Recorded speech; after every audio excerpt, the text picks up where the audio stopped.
Hello, I'm William Kumwembe with Business Time here on Times Television. It is a magazine program where we bring you major business and economic news stories making headlines in the country, courtesy of Skyband. And in the program today, inflation crawling back to double-digit band. We find out why. And government challenges mining students. We have these and other stories. Now you can access the Daily Times, Malawi News, and the Sunday Times newspapers anytime, anywhere, by the click of a mouse or a swipe on your smartphone. With eTimes, right on your mobile gadget. Flip through the pages with a swipe or a click. Navigate through all pages and see clear pictures and designs. Access a database of previous papers of the Daily Times, Malawi News, and the Sunday Times. Easy. Subscribe now to eTimes. Go to www.times.mw/e-edition. Sign up and log in. Enter your password and enjoy the newspaper. It's about time. Hello and welcome. And in our main story today, commodity prices have been on an upward spiral in the country in the recent past, mounting pressure on the buying power. Prices for basic commodities such as bread, sugar and salt have more than doubled in the past 8 months. In September, price of fuel went up by an average 5%, and the Electricity Supply Corporation of Malawi, ESCOM, effected a 20% power tariff increase in October as part of a 31.8% four-year tariff hike approval by the Malawi Energy Regulatory Authority, MERA. Combined, the hikes have seen Malawi's headline inflation quickening again in October 2018 by 0.2 percentage points to 9.7%, gradually crawling back to a double-digit band. But what is at stake? This is a question Business Time attempts in this report. Getting into shopping malls today, consumers are welcomed by price tags higher than was just 3 months ago. Inflation is biting hard and the buying power dwindling. Inflation has continued on an upward spiral in the past 4 months after it took a U-turn in July to surge to 9%. Increase in price of food and non-food items persists. In October, food and non-food inflation rates stood at 10.4% and 9.2% respectively, figures from the National Statistical Office NSO show. In an interview, Dean of Social Sciences at the Catholic University, Gilbert Kachamba, said the inflation outlook remains murky. As you know, that most of our consumer basket is comprised of food. And the price of food has been going up, and we are expecting that the price of food will continue rising as we are moving towards the rain period. So inflation will continue to rise, and no sooner or later we'll hit the double digit again. In September, prices of fuel went up by an average 5%, and this forced service providers, including transporters, to reciprocate by pushing up their prices. In October, the Electricity Supply Corporation of Malawi effected a 20% power tariff increase as part of a 31.8% four-year tariff hike approval by the Malawi Energy Regulatory Authority. Prices of maize, Malawi's staple grain, traditionally impacts the country's economy given its skewed influence in determining inflation rates, has been on the rise. The International Monetary Fund, IMF, recently projected a solid downward trajectory of inflation beyond 2018, converging at 5% in the long term. The Reserve Bank of Malawi, RBM, says overall inflation has behaved significantly better than what was expected before 2018 began. The central bank projects an average 9% inflation for the year. Debate continues over possible effects of the proposed interest rate capping on the economy and the banking sector. The proposal to cap interest rates was brought to Parliament in December 2016, and the August House recommended that a private member's bill be drafted. In contrast to the stakeholders' expectation, the rather controversial bill is not appearing on the ordered paper as Parliament meets in Lilongwe, sparking fears that the bill may not be presented to the House in the current meeting. However, the Indigenous Business Association of Malawi, IBAM, says it is confident lawmakers would prioritize Malawians' needs by discussing the bill. And our journalist Taonga Sabola caught up with IBAM President Mike Mlombwa. It's a very, very, very good question. You know, as IBAM, we are the people. When we say IBAM, it's the Indigenous Business Persons Association of Malawi, who feels the pictures of higher interest rates in Malawi. We started these issues. We lobby with our parliament to make sure that at least something must be done. One, the interest rates should be reduced. Two, there must be a capping system like in other countries. And 3 weeks ago, we had a meeting in Mangochi where we were discussing about this issue. What the Reserve Bank did was to invite governors from 2 countries in Africa, one from Kenya, the other one from Zambia. These people, they spoke well. They told us disadvantages of capping. They said a lot. They said they did everything in a hurry. And they said, whilst in Malawi it's a different scenario, because here, the parliament or other stakeholders, they're doing consultations. So we are not discouraging you, it's up to you to take it or to leave it. But these are the side effects of capping.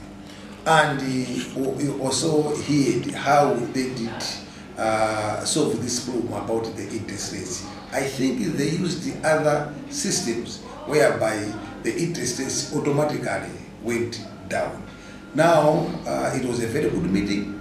As IBAM, we have to commend Professor Mangani. He's such a very intelligent guy. He presented his paper.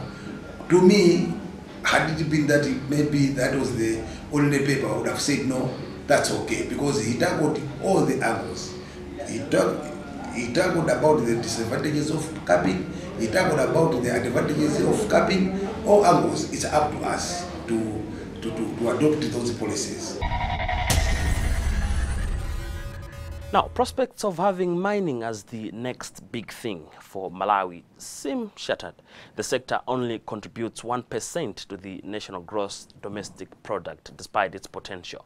In a bid to improve the sector's input to the country's economy, the government has since challenged geological sciences students to focus on becoming specialists. Speaking at a mining seminar at the Polytechnic in Blantyre on Friday, Director of Geological Services Department, Geoff Salima, said government recognizes mining as a sector that could lead to sustainable economic growth. Sharon Chira has the whole story. Director of Geographical Survey Department, Geoff Salima, said government recognizes mining as a sector that could lead to sustainable economic growth. The fact is, mining is new in Malawi. And as such, government policies recently recognized mining as a sector that can lead to sustainable economic growth. As such, there were several initiatives that were put forward to develop the mining sector. And one of that is capacity building. And to achieve that, there was a need to introduce mining-related courses in our universities. Because previously it was only Chancellor College that was producing geologists. So our ministry facilitated the review of the curriculum at the Polytechnic to introduce mining programs like metallurgy, mining engineering, mineral processing, and also at MAST, as well as review the curriculum at Chancellor College. He said the sector, which was at the verge of collapsing in 2010, is recovering due to increase in commodity prices, market capitalization, and improvements in key activities such as exploration. Former Minister of Natural Resources, Energy and Environment, Grain Malunga, said systematic regulations would also help towards the growth of the sector. Yes, we have had problems with how to handle illegal mining. Illegal mining can be viewed as a disparate, economic activity by the locals to survive. But there is an opportunity for them to grow into a formalized institution.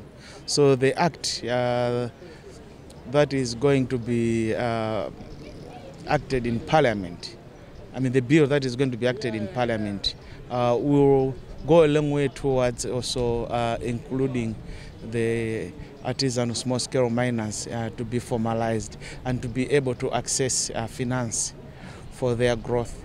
as well as for sustainable development in terms of environmental management, because they're using cheap labor, cheap technology. That causes also problems in the environment. So the new act will, cover those issues.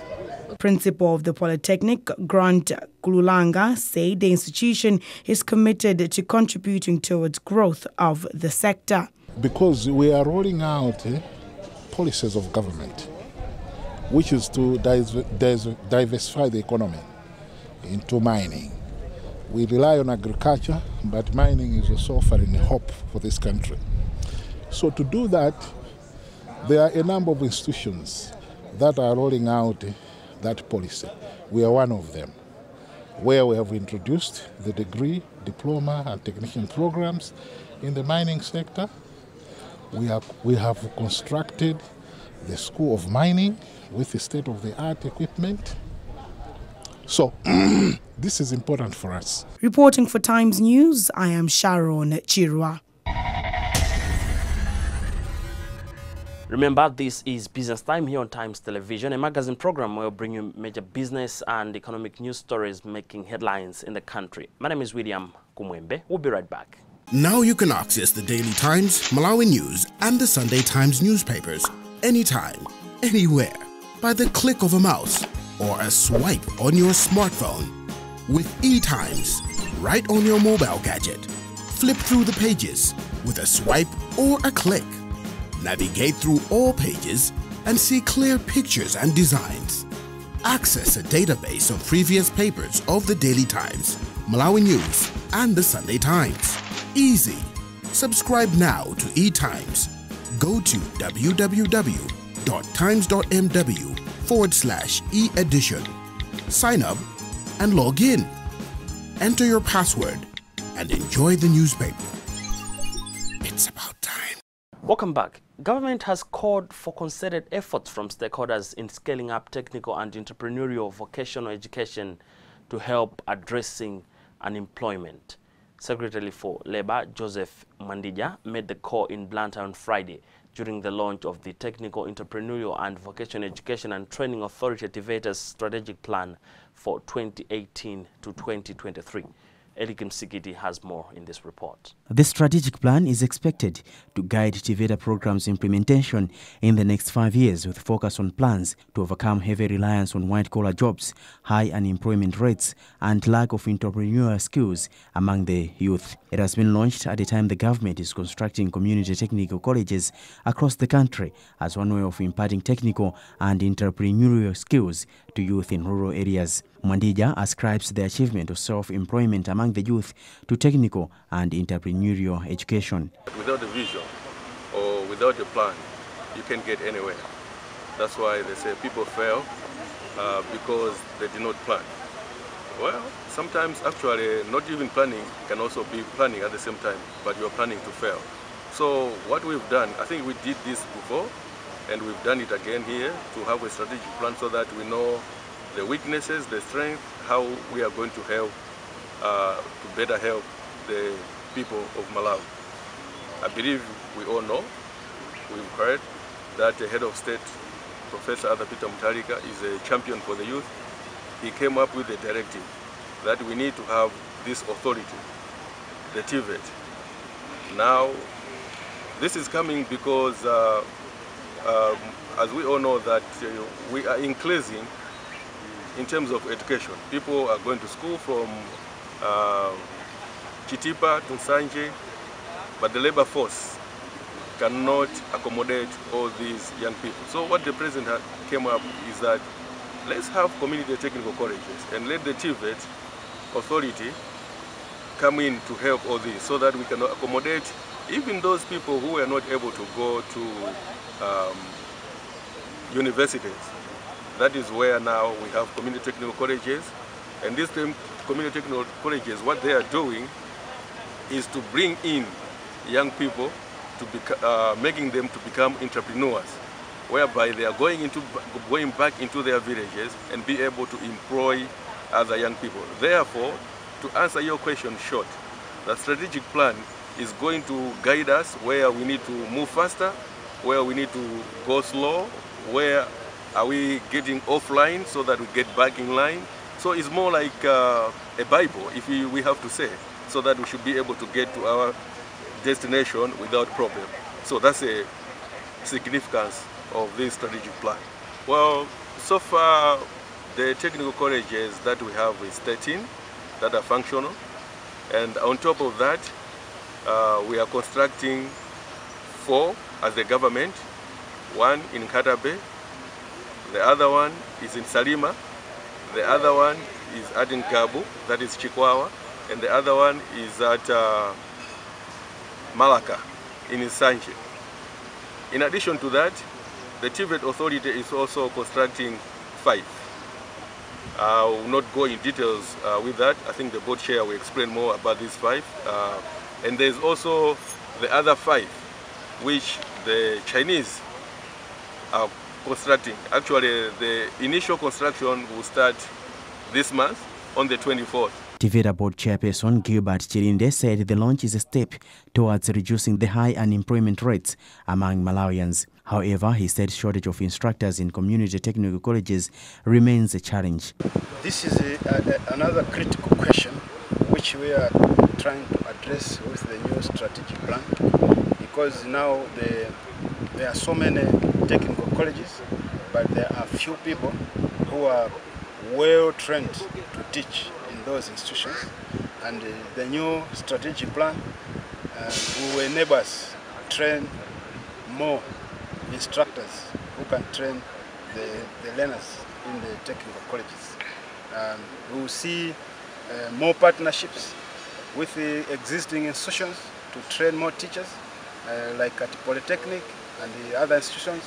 We would also go on a path to construct a dedicated college well equipped to train specifically teachers for the technical college, because we know Polytechnic alone cannot fill the space in the period we would want to, because the work is just too much, and we would want to have more choices around. Some may wish to go to Polytechnic, some would wish to go to MAST, some would wish to go to the new college we are going to set up specifically with advanced equipment, advanced trainers to train the teachers, so that the learners who will be coming out of the community technical colleges and the national technical colleges, and also the community skills development centers, are well versed with what we will do, the industry would want them. Because it's one thing to train, but another thing to be productive when you go to the industry.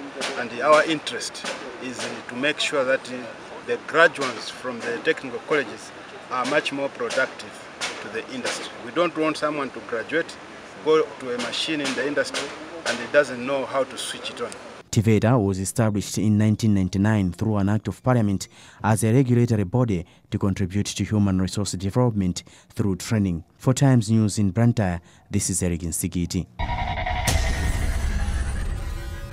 And as we proceed with the program, let us now have a look at how the Malawi kwacha is faring against major trading currencies on the foreign exchange market.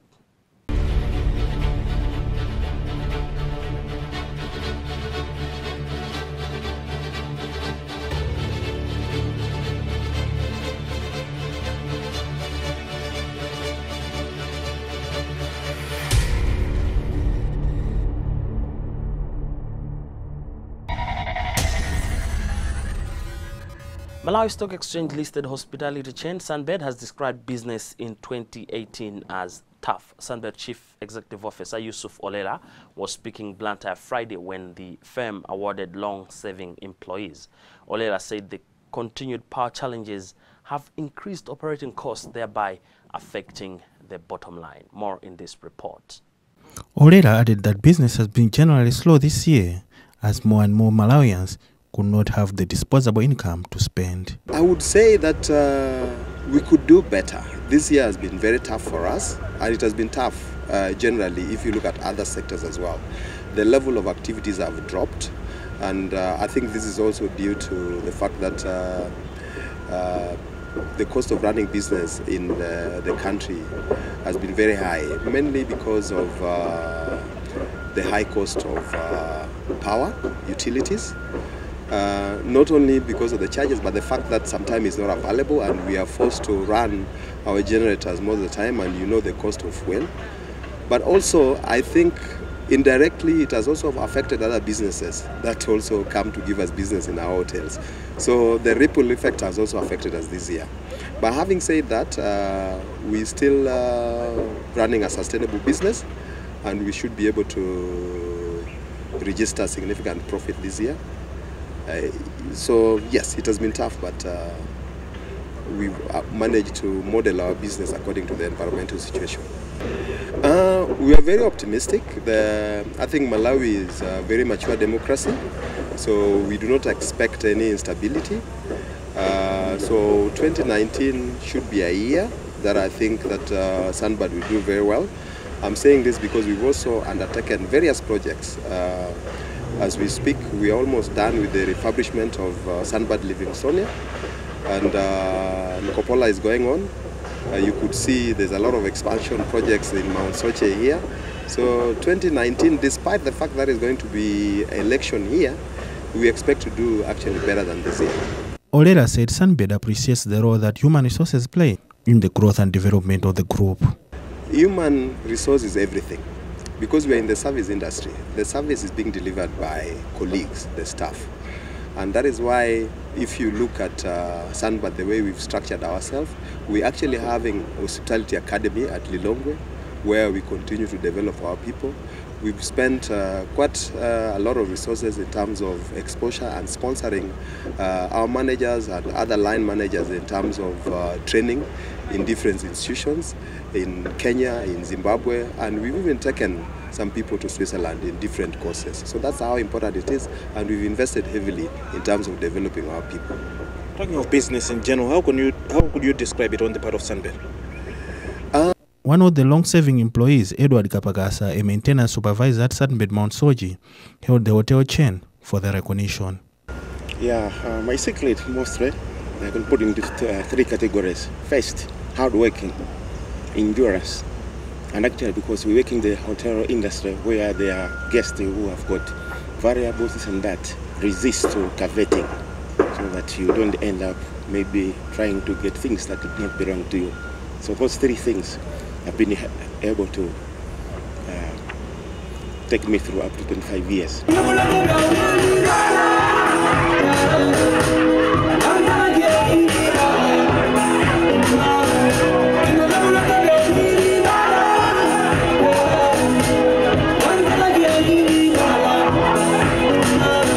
Reporting for Times in Blantyre, I'm Taonga Sabola. Now, in other business news, EcoBank Malawi members of staff on Saturday joined their counterparts across the continent in celebrating EcoBank Day. As part of celebrating the day, the members of staff donated various items to Jacaranda Children's House in Blantyre. EcoBank Managing Director Charles Asiedu said the bank is committed to improving the welfare of communities in which it is operating. He explains. So today we have donated mattresses, bed sheets, towels, so many other things worth 1.5 million kwacha. But it's not just here. We have also donated 3.5 million kwacha to Pupo Lights. It's also a school just for the blind. And in another orphanage, there is we call them World Outreach Ministries. They hold homes for several kids from primary, secondary to even the university. We've also made school fees payments up to 3.5 million kwacha. This particular EcoBank Day also coincides with our 10th anniversary in Malawi, and as we celebrated this in August, we made a lot of contributions to that City Assembly, Chisombe, Lights, and several other institutions in support of, in our small way, to support them in their contribution to the society. So we believe that EcoBank has had a lot of support from the environments in which we operate, and it makes sense for us to also give back to society. And Jacaranda Children Home Chairman is Alexander Pade. He thanked EcoBank for the donation. We are truly grateful. My reason for being one of the board members here is it's time to pay back to this place.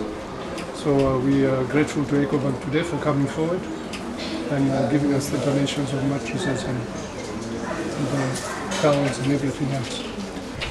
We're facing challenges like paying water bills, electricity, maintaining the place. So I have a few ladies that are getting together to make friends of Jacaranda and start raising funds and finance the place.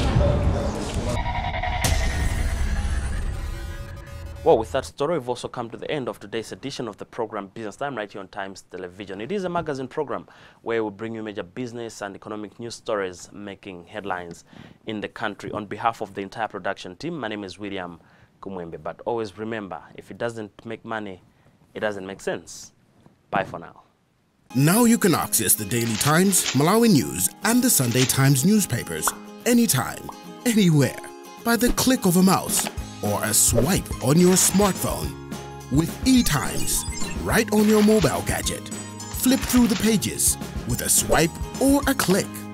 Navigate through all pages and see clear pictures and designs. Access a database of previous papers of the Daily Times, Malawi News, and the Sunday Times. Easy. Subscribe now to eTimes. Go to www.times.mw/e-edition. Sign up and log in. Enter your password and enjoy the newspaper. It's about